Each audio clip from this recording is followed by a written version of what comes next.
ข่าวลูกยิงหลงสหอคำไทยตนที่10ตามปูนอนเพวันไหนในวันที่12 6เดือนปี2026ต่อยิงพัชระกิตติยาภานเรียนทิลาเทพวดีกัลมรงและชาสาลินีศิริพัฒน์มหาพัชระธิดาอายุ48ปีนันลืมโตมาข่าวดัง4ปีนั้น3ปูนอนเพเสียงมูลกว่าในวันที่11 6เดือนปี2026ยามกลางค่ำ7 โมงไป48 นาทีที่ห้องยาจุฬาลงกรณ์สภากาชาดไทยห้องการผ่ายปองข่าวหอกำไทยปองข่าวออกมาในวันที่12 6เดือนปี2026นั่นไหนเจ้ายิงในเจมือในวันที่15 12เดือนปี2022ห้องตึกพึกษานปันมามันเจ้าอยู่นั่นเครื่องก้างลืมตัวกว่าโดยตั้งเปลี่ยนโหใจเซอำขึ้นหูโตต่อถึงปอนอนเพกว่าในวันที่11 6เดือนปี2026ตาข่าวดัง4 ปีวันไหน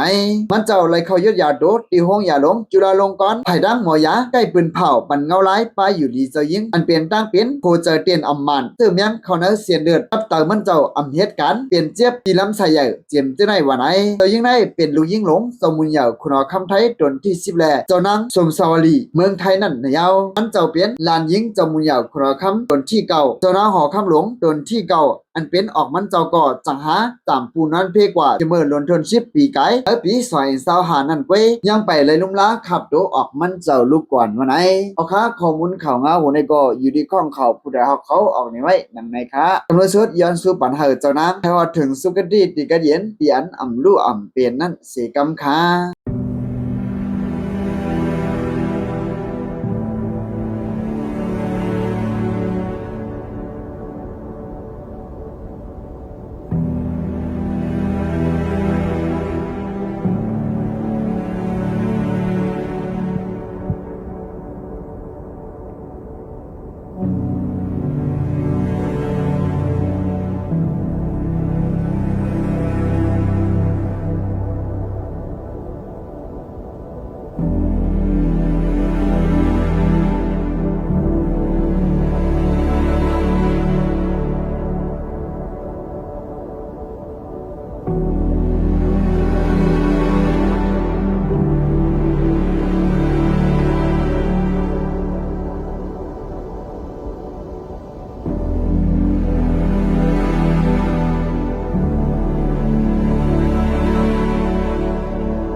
เก็บสืบปืนเพขาวหยอดอิน